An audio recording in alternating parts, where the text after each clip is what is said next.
You're looking fresh, like you've just run out of the shower. Standard issue. I thought I'd slip the hair back. What do you think? Good. I thought it was looking good. When I saw it earlier on, I thought it looked like it might be receding slightly, but I might have been a figment of my imagination. It's a bit of a figment. I've always had this kind of high hairline. It looks like it's receding, but it's never receded. It's always been there. You see? It's looking good. Otherwise, I would be like a Beckham replica, I think. Yes.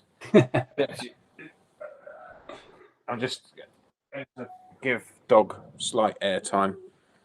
How are you? Hey, Teddy, I haven't seen you for ages. Say, look up. Look at Auntie Lee.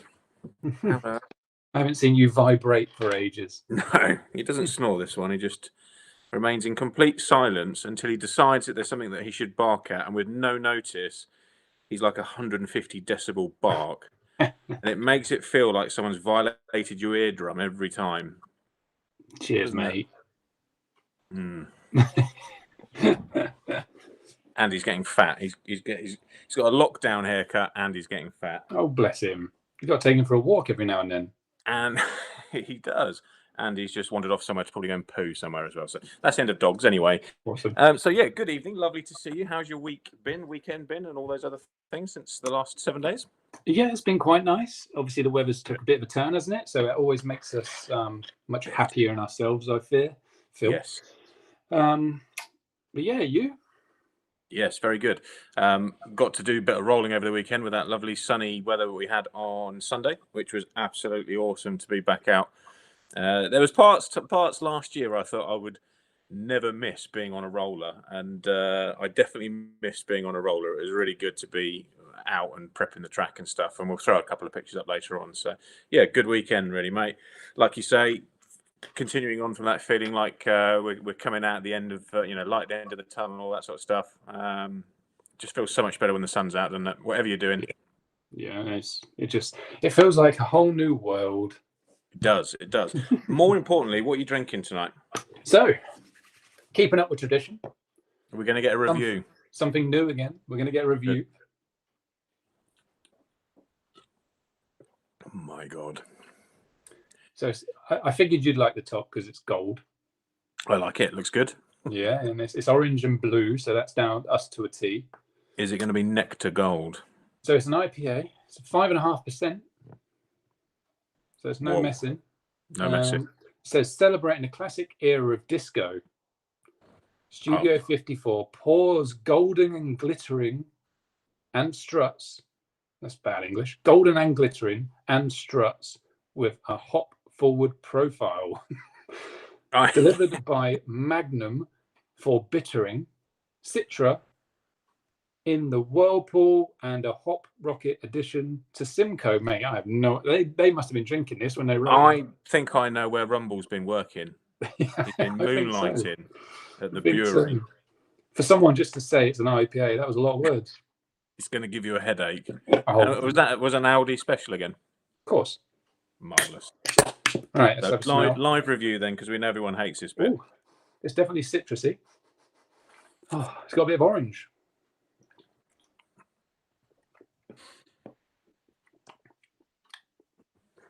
It's a headache. Yes, you get that taste straight away. It's probably going to leave a mark. It's not my favourite. It's drinkable, but it tastes a bit like Brewdog, to be honest, which I'm never that fan of anyway. I think we should come back to that review once you've drunk the first half of it or something. Yeah, I do have a second can of something different as well. Well, I thought we'd put you on a one-can rule with those dodgy things because you were starting to get a bit leery last time after a can, I seem to remember. I know. I agree. I'll stick to this. I think we should go for a 2-can and see what happens. See if we can really... To be fair, the second one is like a 0.5% alcohol one. I can't remember. They call it low brew or something. Whoa. That would be nice. I've got a Peroni. I'm not on wine tonight. I've got a Peroni and then a very special beer that was a very nice present. It wasn't a present for me, but I've nicked it. Oh. It was a present for my dad, but unfortunately he can't enjoy things like that anymore. So I'll try it and let him know how it was, how nice it could have been. It says Cobra. It's a King Cobra, double fermented. I've never sort of seen a bottled. It's corked. Yeah. I mean, they do that a lot in Belgium. Do they? Mm. Brewed smooth with a complex recipe. So this wasn't done by Rumble because it was 6 words and it was over. Yeah. Where's it from? Does it say? The shop. Where is it from? I don't know, but you can write to Stoke-on-Trent if you've got any feedback. Oh, okay. Well, there we go. It's from Stoke-on-Trent. We'll go with that. Yeah.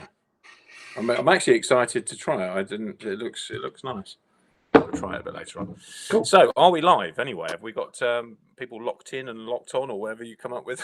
Yeah, we are locked in, locked down, locked on. We are live. Nice. First guy online, Charlie Locke.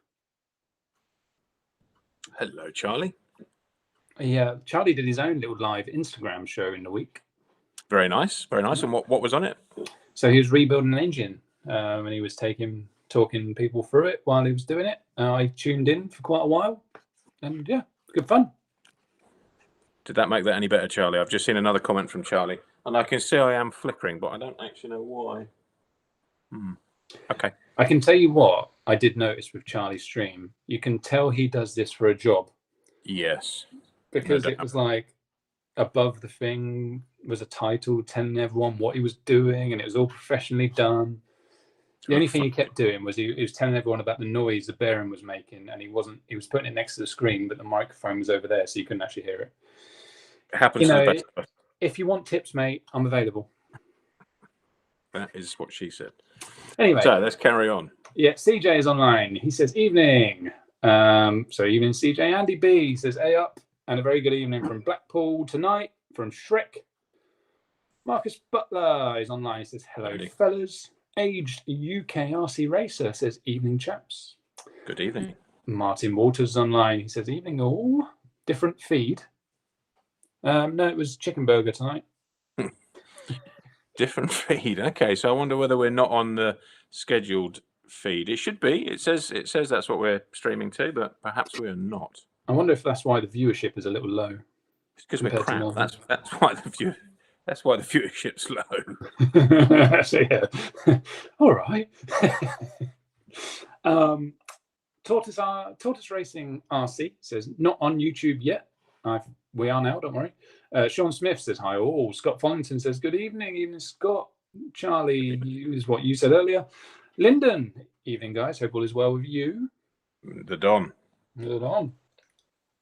You're going to hear a bang in a minute, potentially. Are you opening that bottle? Yeah, it's quite corked. Not as in corked, as in wine corked, but as in it's tight. Ooh, like a tiger. Treat like a tiger. Winston Barnett is online. He says, hello, gang. Arvinder is online. He says, evening, lads. Evening, Arvinder. Awesome news today. I don't know if we should say anything about it, but awesome news today. Awesome news today. Awesome news. Very awesome news. Yes, sorry, yes. Yes, definitely something about that one. Okay, cool. Dave Blakely is online. He says, hello, everybody. Hello, Dave. Claire is online. Good evening, lads, from Kevin, Claire, Elise, and Morgan. Sat here celebrating Elise's 17th birthday. So a very happy birthday, Elise. Happy birthday, Elise. Cheers. Happy birthday. I hope you bought her a car, Kev. Yes, exactly. I think I should stick to pouring wine. I haven't done very well with this beer. Yeah, you struggle to get ahead on red wine. Yes. Well, yes. Sarah Campbell, she is online, and guess who she's with? Craig. Oh, yeah, definitely Craig. Perfect. Ellen O'Brien is online. He says, hi. Boys. So, boys, back to you, sir. Phil Ranch is online. He says, hi, gents. Good evening. I swear I used to race with Phil Ranch back in the day. I wonder if it's the same one. Winston Barnett is online. Let's get ready to rumble, although he's already said hello, gang. There's no rumble yet. Digger is online. Says evening, all evening, Digger. Andy B, one for Mr. Hazelwood. I've trained my dog to bring me red wine. It's a Bordeaux collie. I've trained my dog. Oh no! He's always there with the jokes, are Andy. Good. Deep Set Designs is online. It's evening, all evening, Deep Set. Good evening. Good job it wasn't deep something else. The Peter Gray. He says, "Hi guys, only 33 more sleeps," and he's worked it out. 33 more sleeps. Yes, that's awesome news. Stephen Lockley is online. Hi guys, from Zach and family. Hi to you all. Craig Homer, evening gents. Leroy's gone for the headhunter's hairstyle photo look tonight. You like it? It's good, isn't it? I'm trying to make it like cool, but it's not really working. I go from cool to traveller. Yes, it is. There's a little drop of traveller in there somewhere, isn't there? Yeah, definitely. See it. Tony Bloomfield is online. Evening, Tone. Haven't seen you for a while. Tone. Be good to see Tone again up at the track. Definitely. Live N5RC said, "Good day, gents." Lise says, "Thanks, guys." And Kev did not buy her a car. Possibly the car that Kev would have got would have been in a Gamma, to be fair, which is probably not what Elise is looking for. Yeah, probably. But at least you could say you got a car. Exactly. And a fast one. Don't mention the model bit of it. Yeah. Big Size online says, "Evening, folks." Danny Clays. Wow. Danny Clays. How are you, my friend? So Danny is from Belgium. Assuming it's the right one, I'm pretty sure it will be. Very good old friends of ours. Remember that aero car that I won a lot of stuff with? Yes, I do. So Danny and his son were the company. Oh, very cool. So I heard Danny was racing again, and his son Bob, who it was his kind of project, his university project to make this thing. He's now like a football agent of his own company. Yeah, done pretty well. Any RC racing at all, or nothing at all now? Bob's not doing any, I don't think, but I think Danny's back involved, and obviously if he's watching us, and if it's the same one. Mm-hmm. But very cool to hear from him. One of the nicest people you'll meet. Nice. So Bob Dad, we called him Bob Dad. Needs an 8th scale. He does. Oh, he used to race 8th scale as well. Yeah. Wow. Yeah. Phil Rance, we did when we were like 14. Said, "Look, an old name." So hello, mate. Duncan Haller is online. Our man Dunk. He says he still doesn't like your toggle choice. He does really. Ian is online. He says, "Yo guys, is late again, but he told me he wasn't going to come on the show tonight, so he's actually early." Tony Bloomfield said, "First race, I am there," and he also remembers Phil Rance. Nice. Yeah. No, I'm sure. And Nathan Allen says, "How doing?" Simon Hudspeth says, "Evening, chaps. Look forward to Easter." So I'm at the bottom. Yeah, absolutely. Cool. Awesome. Well, welcome everybody. Sorry for any feed issues by the sounds of it. Just having a little bit of a debrief from Mr. Rumble on the side there. Yeah, I'm not quite sure what's going on there. Probably something I did. So sorry, whatever it might be. And Davey Rolls is online, just chucking that on there. And Option RC and Brian Burrows. They're just all firing in now. They're coming. I think it's just because Rumble was explaining the error of our ways, and somehow we've got a duplicate stream.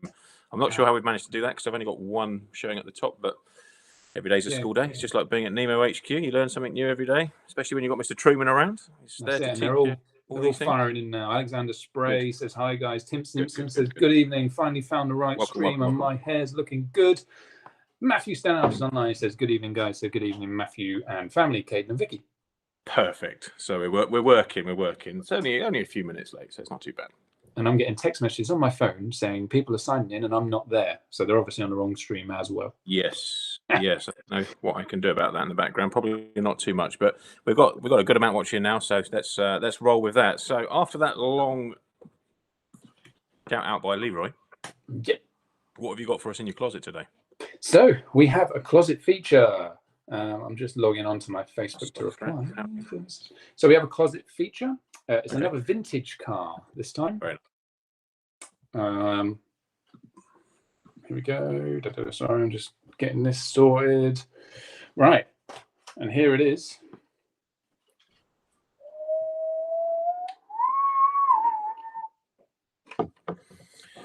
That looks like a Team Lossy. Team Lossy. What is it though, John? I'm sure because that's all I ever hear you guys talk about. It's got to be some XXX hard action or something or other. It's a double X. A double X, not quite triple X hard action. Triple X came from the videos. That's where that's come from. There was Triple X A Main or Dirt or something, wasn't there? It was the video series. That was, and I remember when the Triple X first come out. I remember there being like the internet had just started to become big, and people searching for Triple X were getting quite a lot of random stuff. I'm fairly sure, yeah. So this is a double X. That's a double X. My good man Fred recently built this for me. Size. Very nice, brand new. And it's used. And the cool thing about this one is I actually found a box of bits in the loft of my garage at my parents' house, which had some double X parts in it, and I didn't even know this box existed. No, that's quite cool. I just went up there trying to look for old stuff, but I had no idea I had this. What were you going to find? I mean, I just found lots of double X bits, including this motor plate. Remember, Racer magazine? Yes. Do you remember the old editor, or the old owner, really? Alan Harmon. Alan Harmon, exactly. So this motor plate has his name engraved in it. Look at that. And what did it do for you when you put it on? Can you remember? I don't think it ever went on because it was just floating around in the box. Wow. I reckon my dad must have just bought some parts or stole them. I have no idea. But the double X was my first ever two-wheel drive car. Okay. So this is why I wanted one, because it was my first ever two-wheel drive. And we bought it off of a guy called Les Grimmett, who is still racing, but he moved to America. And he literally, some funny stories actually. So he literally would buy a car, run it. As soon as he had a bad race, get pissed off of it and sell it. Fantastic. So he went through cars like they were going out of fashion. I remember one race when I was really young, and Tony Bloomfield and stuff remember this because it was a regional. I can't remember what car it was, but like he had a Schumacher or a Losi. He ran it in practice at this regional, thought it sucked, sold it, bought another one from DMS, who were there at the time, Hobby Shop, built it and ran it for his final. Can you imagine doing that now? That's what we need. We need more of those sort of people in RC. We do. So they spice it up. And I bought this from him, and I remember it being for sale. It was on. Remember when people used to sell cars, they put them on the roof of their real car? Yeah, a thing for sale. And my dad bought it, and I thought it was cool. This car, I really like the double X. It understeered off the face of the earth and wheelied for fun, but man, it was cool. It was good, and I might presume it won lots of stuff as well in its time, didn't it? World champion. Yeah, so not too bad then. 97 worlds, and then it won a load of other stuff. And at the time, it was racing like, this came out I think when the RC10 was still around, so it took quite a big step forward again. Good old Gil. Yeah. And Gil said on our RC cars at Rock, this is the first car he designed when he actually had a clue what he was doing with making. Really, so right. He had ones before, but he hadn't, he didn't really know the process. Hadn't quite figured it out. Yeah, well, you definitely do learn as you go along, don't you? I think, Yeah, 100%. Even we learn from the little crap that we do. So exactly, you don't start off at the top. What is going on with your hair? I think we should all off. I think that start a campaign to shave off Leroy's hair.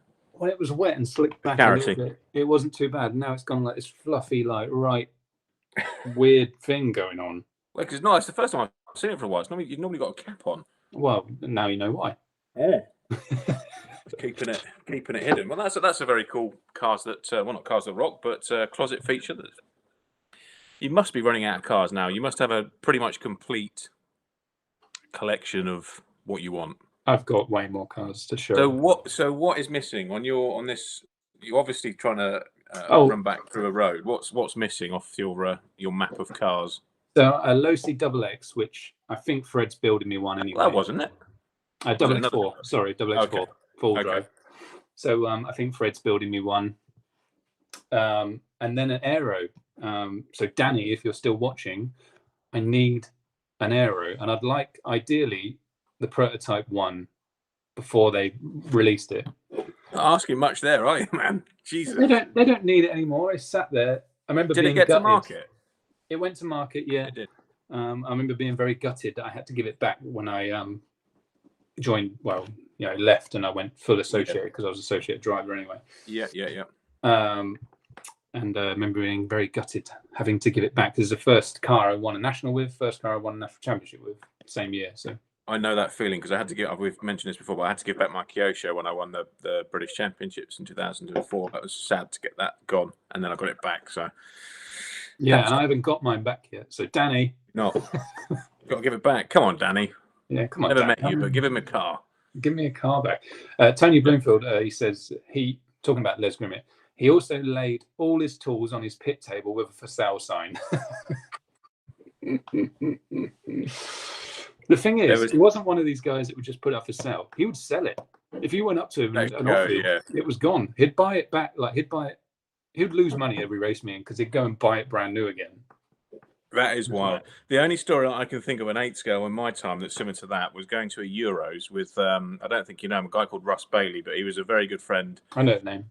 Completely off his rocker half the time, but a very good, good fun guy to be with. And Bob Ryan, I mean, what a pit crew that was to go to the Euros with. And they just released the GS Storm car. Yep. The Auxerre, Sebastian Leonard was running it, and we'd gone out. I think we've said this before as well. We'd gone out on a night out and stuff with him, and he ended up buying one from George at Top Options, who had a shop at the track, and we built it overnight and changed his entry from his Kyosho or whatever he was supposed to be racing into this GS Storm, which was, I thought that was fairly ballsy to go to a Euros and then just buy something completely different and run it. Yeah. How did he go? Yeah, shocking. Yeah, good whatsoever. But it But gave was us it something to do. expected to go any better? No, exactly. I think we were still building it at like 1 and 2 and 3 in the morning. It was crazy, but it was good fun, and it added another dimension to these trips, which is what it's all about, isn't it? Yeah, man, for sure. So, what have we had going on in the last week? Still not masses of stuff. I'm really like every week looking forward more to when we're actually back racing, so we've got something good and juicy to talk about, and we can get back into our winners and losers from all these races and the other fun things that we're going to be doing. But we're not quite there yet. So our news in the last 7 days, we've had some new parts come, but we can't quite show you those just now because we're just doing the promo stuff on them. So that'll be one for next week's show. Obviously, our biggest news was having to move the dates for the Dirt GP to the May bank holiday. The biggest motivator for that for us was with the hotel still not open, we couldn't really feasibly put that race on and try and, cater for the entry that we've got for that, which is big and, far reaching as well. So unfortunately, we've had to move that one back to the May bank holiday, which I think as well, unfortunately, clashes with one of the rounds of guys we got up at Blackpool, which is a shame, with the Nitro Cross. But it's difficult. It's one of those years where I think we're all going to have a bit of humility on trying to put dates on and stuff, because as it keeps getting moved backwards and forwards and all over the place, it's just really difficult to get clear weekends. So that's gone to May. All the entries that we've currently got for that have transferred across. If those dates don't work, we'll be in contact over the next few weeks just to verify that is okay for you or not okay for you. Do the appropriate refunds if it's not. Obviously, at the minute, it's only a holding place that we did for that because we needed to try and gauge interest and numbers and things like that. We're still hopeful to try and get some, overseas visitors for that race. Leroy? Yeah, man. Yeah, man. I need to burp. I'm trying to hold it in. How is the Cobra? It's absolutely glorious. It's really very nice. It's quite murky. Yeah, it's good. I like murky. It looks quite similar to how my Wii used to after about 55 vodka Red Bulls, to be fair, but it tastes quite different to that. Yeah. Because you tasted the Wii? Only a few times. I probably didn't, but whoever had the travel lodge the next weekend in the kettle probably did. Not one for the show. Rockstar days. Yes, exactly, or something weird days. So the Dirt GP going to the Maybank holiday. Said shame that we've got to do that, but I think it's the right thing to do. Hopefully, we'll probably have the irony of the weather gods on us, but hopefully the weather will be fantastic for that as well. It's got a good chance, isn't it? And we've got lots of cool things that we're trying to organise for that race. Further details will come out shortly on all of those things. We'll be working away now that it really does look like we're, okay with these dates, doesn't it? I think with Motorsports UK getting back going and the BRCA saying, yep, get on with it, boys. Finally, we can start putting some of these dates into the calendar and stuff like that. So what that did mean is it's freed up the Easter weekend to do something a bit different. And what we decided to do to try and, come up with something that worked for everybody with the fact that we can't do overnight stays is do 3 individual races, which I think has gone down well, Leroy. I think it's going to work out well. You can come and dip and do whichever races you fancy to do and go home at the end of it. And if you fancy coming back for the next day, then, so be it. Yeah, I think it's quite nice to see a few people doing different classes on different days. Definitely, yeah. That's been cool to see. Next time maybe we do something like this. Maybe we will have like a dominated e-buggy day, truggy day, and buggy day. That'd be quite cool. Yeah, it's something a little bit different, isn't it? And like you say, we've got really high profile entries like Skidmores and stuff, and also Lewis Jones as well. He's that mixing up what they're doing on particular days in terms of classes. So I think that's going to be quite interesting. We've put you in for truck and nitro for the 3 days. Yeah, So I think we should do one day. We should do e-buggy, truggy, and nitro buggy triple crown. Okay. So after the end of the last day, which would be nitro buggy, you get an overall winner. I'm happy. Sounds good. That Is would this be for this cool. one or for a subsequent one? No, we could do this one, but no, a subsequent one. We should do it where it's like literally e-buggy on one day, the truggy and the nitro. That'd be cool. Yeah, that sounds good. Sounds really good. What do people think of that? Yeah, tell us on the side. Well, we've had an awesome interest in this. Obviously, we're still at slightly lower numbers. We're trying to cap it either 10 or 11 on the driver's stand at any time, which gives us on a one-day format only so many heats that we can roll through.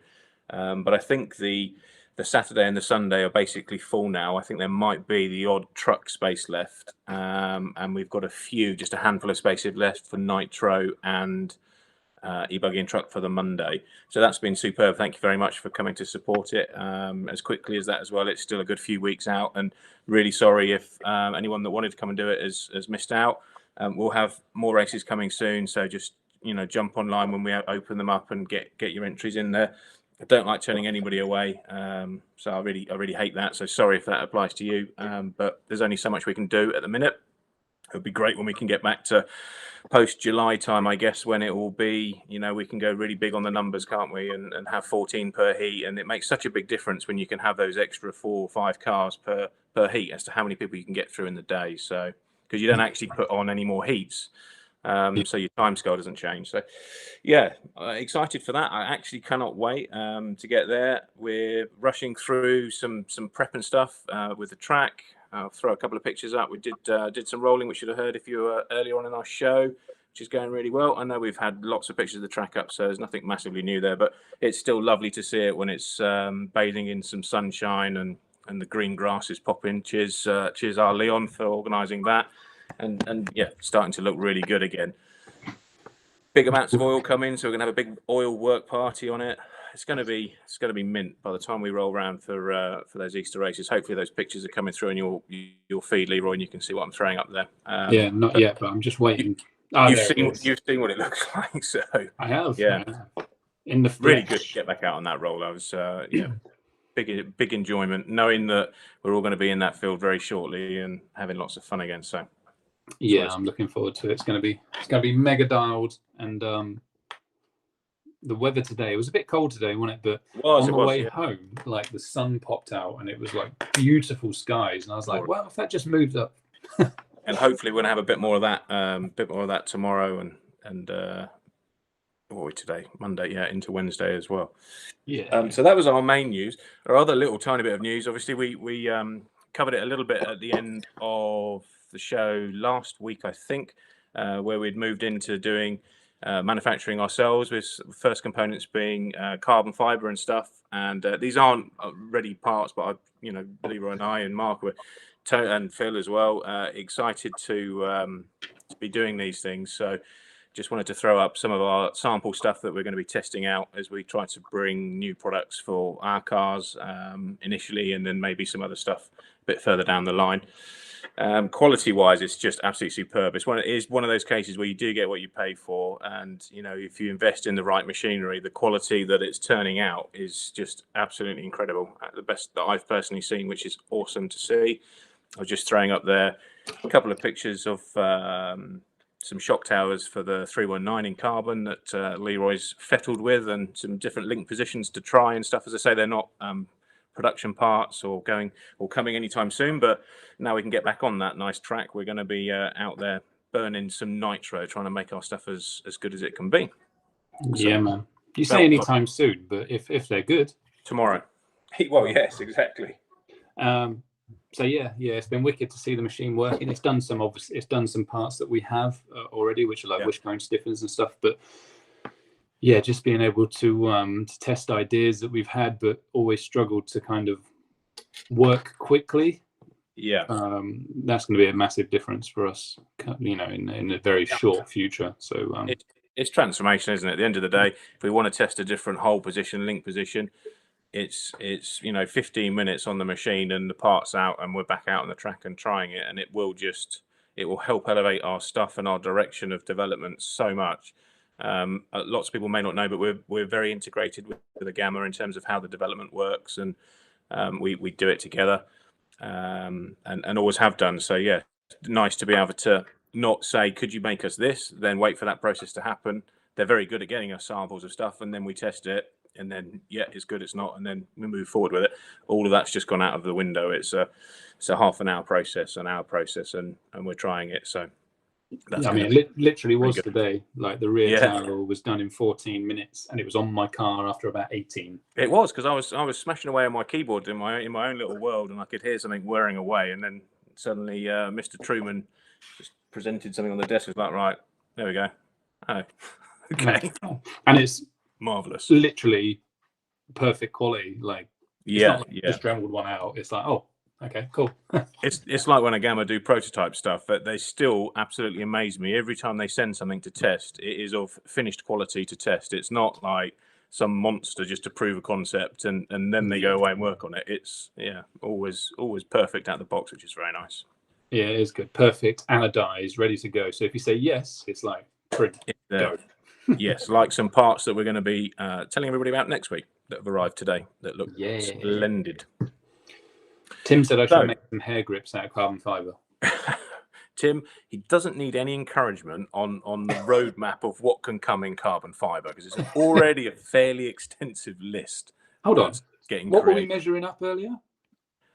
That doesn't count. That's a one-off. That was definitely you going rogue before me. That was me going rogue. It was. I needed a new bottom base for an Audi bag that I've got. Yeah. Phil's going to knock me on. It's a bag for life, though, isn't it? It's a bag for life. It needs to be.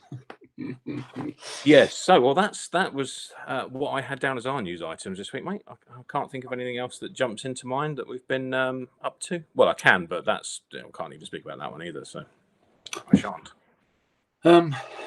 Yeah. Haircut is. I keep looking at it on the actual. I think it's getting more endearing as it's drying out. I quite like it. It's getting worse. Look at this. It looks like you could be a toff that's just. Well, now you look like you're a distant relative of Boris. There we go. Was that yes to that we can do camping at Easter? I'm fairly sure that's what I entered. Yeah, okay. That's all right then. You heard it here first. Yeah. What else is there? What other news have we got? Not a lot, really. We're going to have to move into some questions, and hope some of these guys on the side are going to ask us some too, because we don't have hundreds from our own depths of team this week.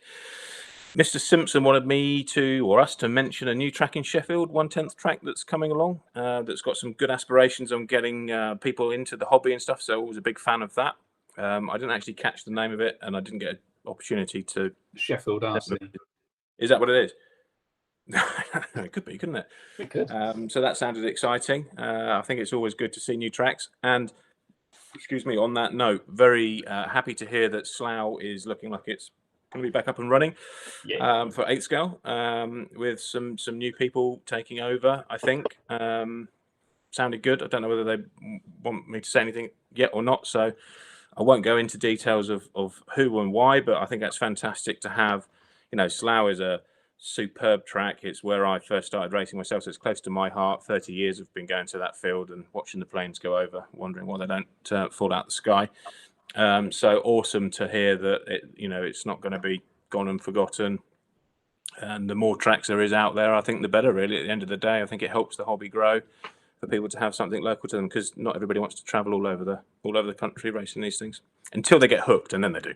Yeah, and they're going on new tracks. There's a track in Durham opening as well. Very good. It's Chris Green was part of it. Okay, nice. Yeah, I think it's on a really nice facility. It's on like a go-kart track, and they've got lots of different tracks there and off-road tracks. It looks really cool. That sounds cool. So I'm sure we'll be making the trip up there. Maybe we can do a Peaky Blinder weekend. That sounds good. The last one was lots of fun, wasn't it? So I'll get some new hats to the ready. Yeah.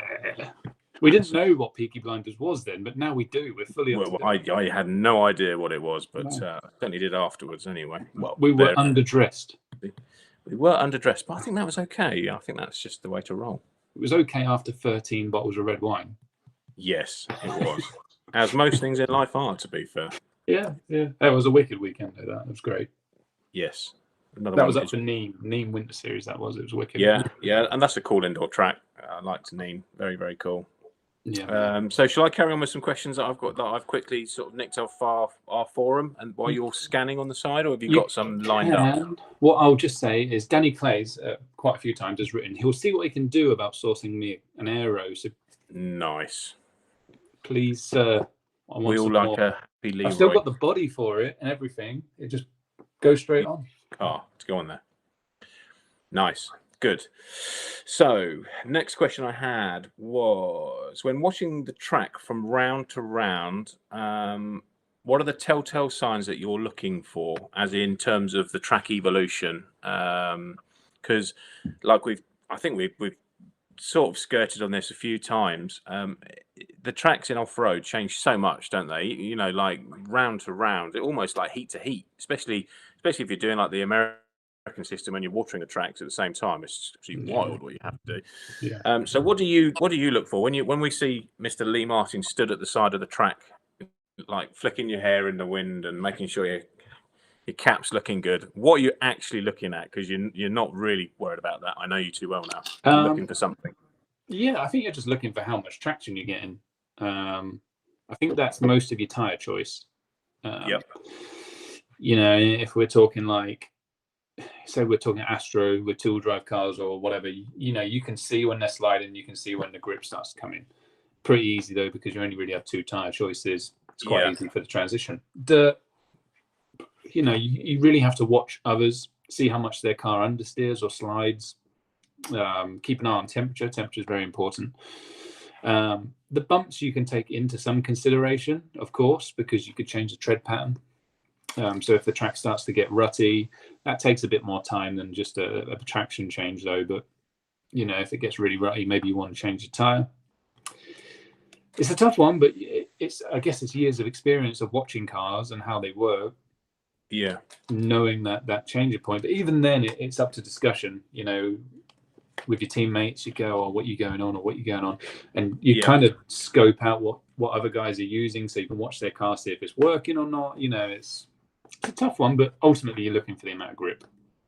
Yeah, whether it's cleaning up, whether that line's cleaning up, and whether it's getting hotter in the day, and maybe your compound can go up.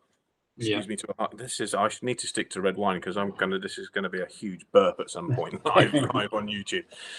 When I'm trackside and I'm looking to answer the question as well, very much like Leroy. Normally, if I am trackside and I'm looking at something, we're trying to find if anyone's running any of our cars and whether we can give any constructive help and set up, whether it's a bit too soft at the rear, or that's always a favourite one of mine, or whatever it might be. But back in my day, I used to, just like Leroy, I'd be looking at tyres and what people were running, and it wouldn't really matter whether it was a top heat or not. It's so obvious to see if someone's got something that's suddenly magically better than everybody else. And if they did, I'd then also make sure that I moved myself down to the end of the pit lane or into scrutineering or wherever that car was going to be, so that I could have a sneaky little look at what they'd been running. Just being honest, because I think that's the right way. Because often people will just stumble across something that is working considerably better than what you've got on. I used to find that work quite well for me. So I used to sit and watch the track a lot. And tire choice. I think that's the biggest thing of whether you're winning or you're not these days, really, to be fair, is whether you've just unlocked the right tire.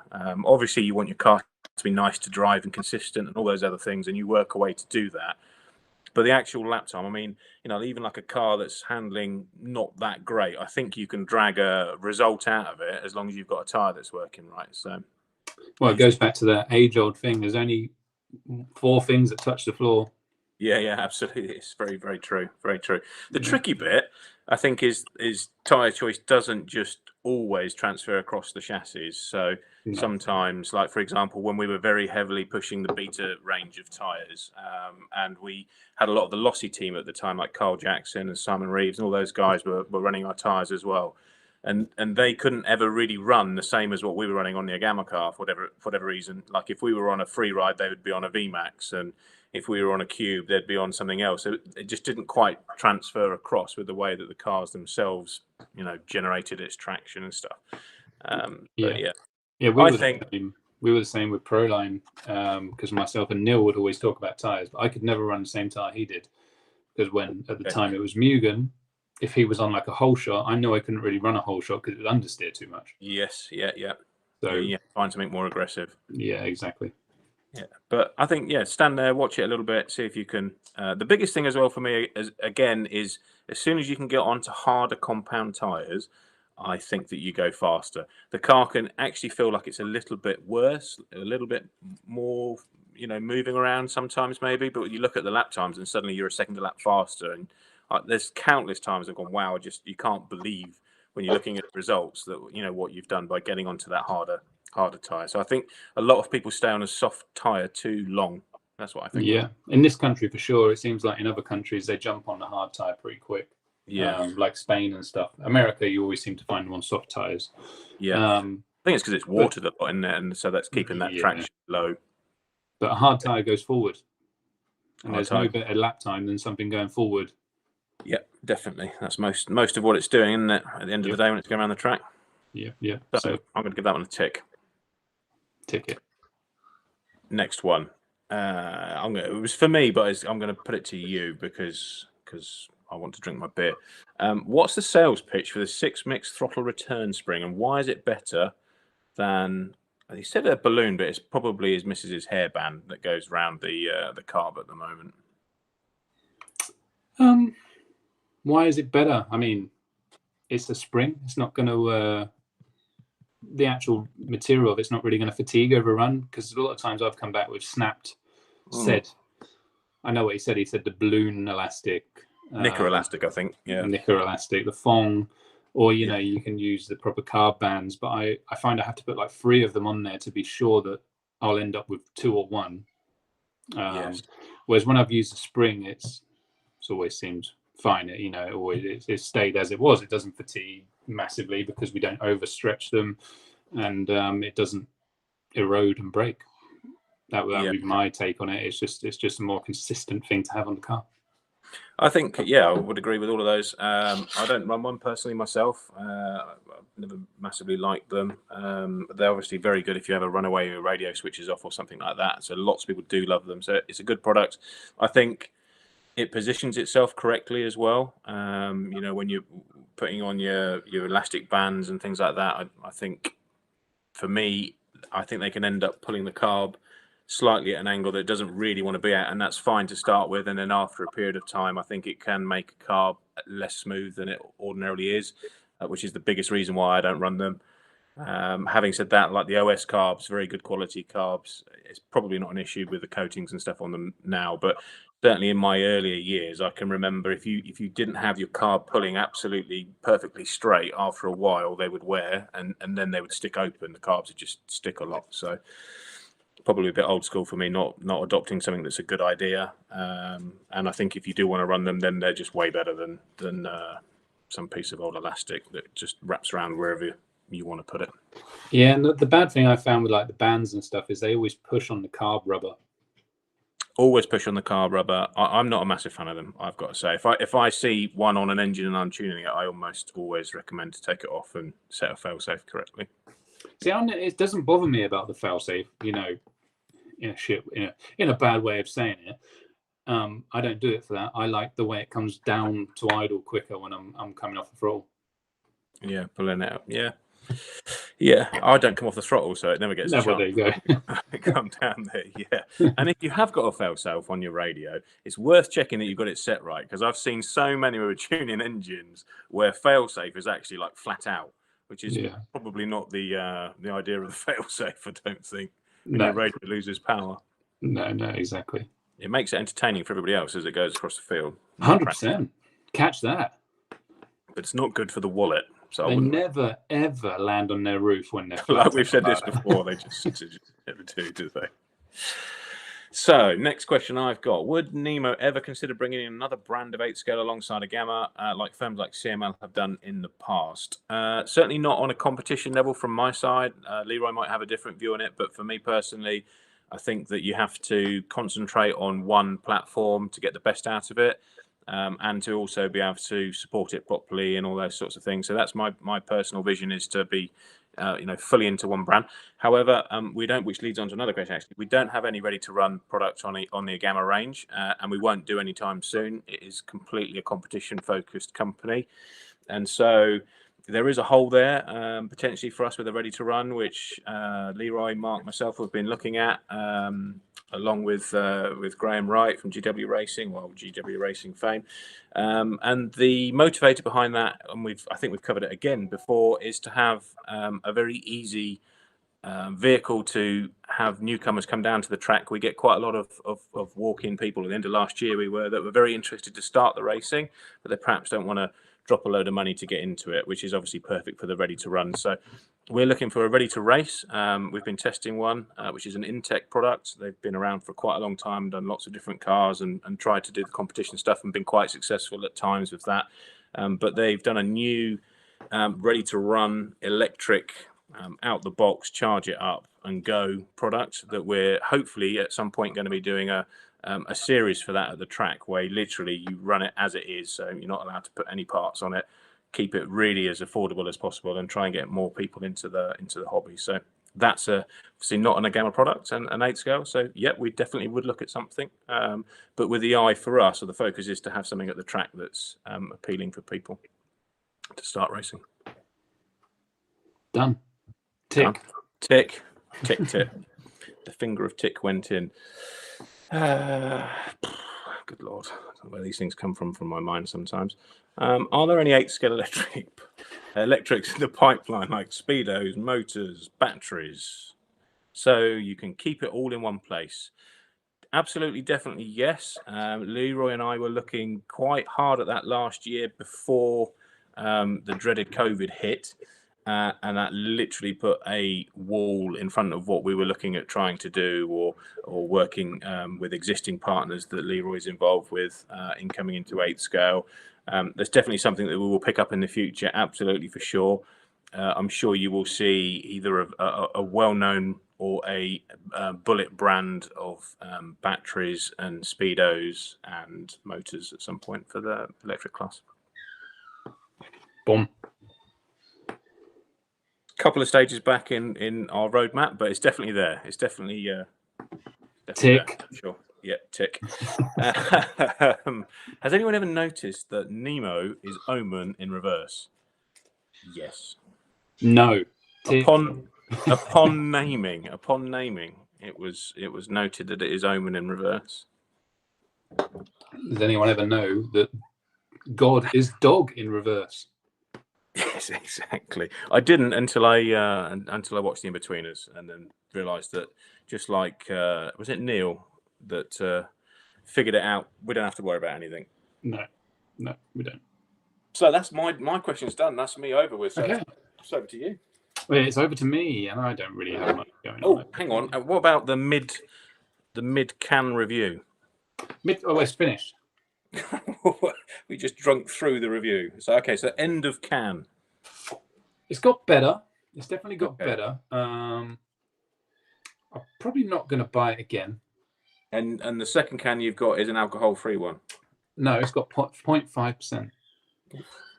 That's like, it takes me back to being like 14. It's like, nah, it's got like 0.5% alcohol, mate. It's gonna make buzz. Do you want me to get it? Yes. You can have a little look down the side. I want to review the can colours. Oh see if you can beat the orange and blue. Okay, right. So let's go back up this thing and see if I can find some questions. Tony Bloomfield, hot dog. I don't know whether that's reference to the car or you're hungry. Tony, give us a yeah. Good Lord, it sounds like there's death live on YouTube going on in the background. Best two-wheel drive ever, in my opinion. That's got to be onto the double deck. That was far. Your winky was hanging out. Oh, it always does, mate. I'm joking. I'll just have to double check then. I was going through these questions. The first one I came across was Tony Bloomfield, and he said hot dog. I didn't know whether he was hungry or whether he was talking about a car. Hungry, I think. Okay, good. Craig Homer said best two-wheel drive ever, which I presume was not the hot dog, and that was probably the double X. Best two-wheel drive ever was a YZ2 cow, whatever. 64. Cow 3, because that's how many they produced. No, sorry. He said he also laid all his tools on the table. Okay, so that's to your mate that you were talking about that was selling stuff. Okay, so I'm ready for you to take back over. Actually, I didn't see what the can was. Let me see the can. Ooh, it's gone green. It's called the Lowdown. That looks lovely. And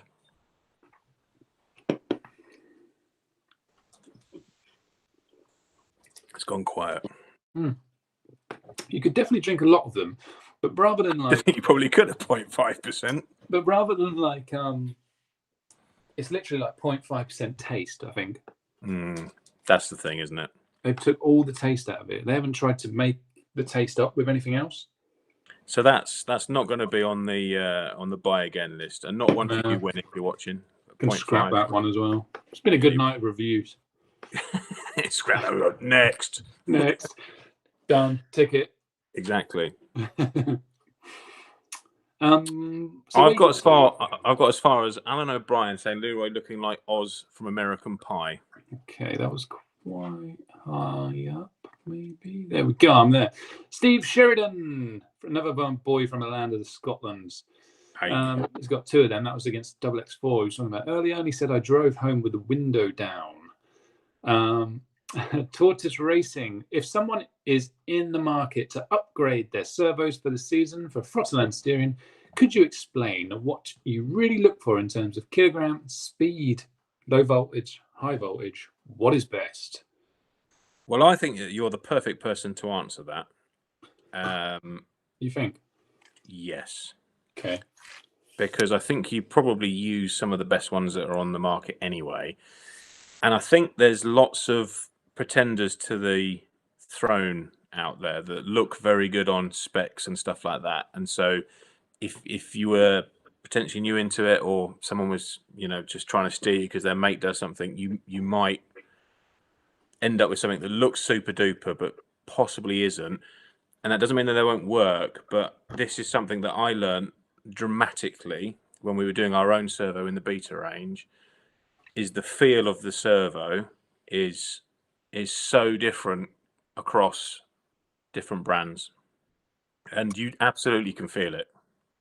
Yeah. And you can't feel it in the specs. So when they say they'll pull, your granny along upside down and 700 kgs, and they're waterproof, and they do it in 0.001 of a second and all that sort of stuff, it actually means nothing. The feel is everything. That's all I know. Yeah. Pretty much. I've got to be honest, I don't massively look at kilograms and speed. I make sure it's in the ballpark, but it's definitely not gospel for me. Yeah. I do my research on what other people have used and what other people like, because there's no better than the feedback of feeling from someone. Yeah. So I base a lot of my opinions on that, and then you got to try it really to make sure you like it. This is talking from my point of view. Obviously, you guys out there are not going to go and buy 10 servos and try them. No. But it's a bit like anything in it. If you want to go and buy a Skoda, or you want to go and buy Dacia, or you want to go and buy an Audi, you kind of know what you're going to get, even though their specs might be similar. Yeah, that's a fairly good analogy, I think. Yeah. So I like it. In my opinion, I use all Sanwa stuff. I think it's the best stuff on the market. They don't pay me to say that, so I'm using it out of choice. You need to let them know that you're an Insta influencer, and they need to be sending the checks in. Send the checks, but Sanwa don't really sponsor anyone like properly. No, not in that kind of way. Again, because I think when you've got good products, you actually don't need to. That's the thing, isn't it? At the end of the day. Yeah, exactly. So, that's my choice. They're a little bit expensive, but they do last, and they are very good. Servos have gone crazy, haven't they? To be fair, on price. They've all kind of climbed. The best thing for me about the Samoa, like the full system, I know you use KO servos, but the full system Samoa. So if you run Samoa and everything, so if you have your Samoa radio, which is a high spec one like an M17, your receiver and your servos, you can actually have a much better connection than just having like a Samoa radio and receiver. Okay. They have so with your KOs, for example, the best you could probably get is FH5, maybe FH4 ish. Like if you run all Samoa, like absolute 80s radio, that's the only FH or FM that I listen. Yeah. So they have different levels of connection. Okay. Response they call it. But with all Samoa, I run FH5U, which is like your ultimate, and then you can tune the servo to the highest response. So what this actually does, it doesn't make it quicker, it makes it respond better. Okay. So the actual feeling of it is it's smoother because the response is exactly what you're doing rather than a small delay. So it's like watching TV and you press 1 and it goes to 1 instantly, or it's like having one that's a bit delayed and you press 1, doesn't happen, you press 2 and then it goes to 1 and jips to 2, and that's kind of the best way to describe that.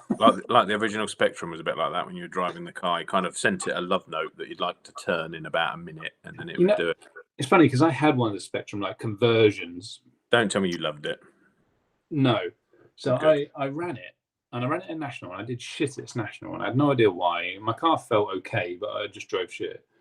Then I went to a race in America, and it was equally the same. It was like something doesn't feel right, but the car feels okay. And then I put 27 meg back in for the final and went 2 seconds of that quicker. It was unbelievable. Did exactly the same thing, but 40 meg back in for me, but exactly the same thing. I was just like, how?